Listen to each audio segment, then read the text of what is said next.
সেই এরশাদের আমল থেকে আমরা জনগণ নির্যাতিত। আমরা কোনো আইন নেই, পাইনি, বিচার পাইনি। বাংলাদেশে এমন কোনো ইয়ে নেই, জনগণের সরকার কখনো হইল না।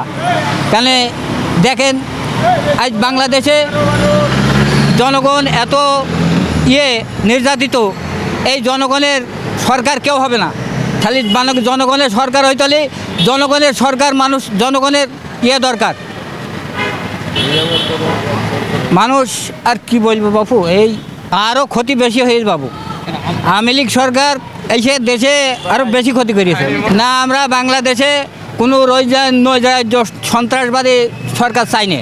বাংলাদেশ আওয়ামী লীগ, বিএনপি, এরশাদের আমল থেকে আমরা একভাবে নির্যাতিত। আমরা বাংলাদেশে কোনো জনগণ কখনো শান্তি পাইনি। আমরা সাপোর্ট করব। আমরা জনগণ, একটা জনগণের নতুন দল দরকার আমাদের।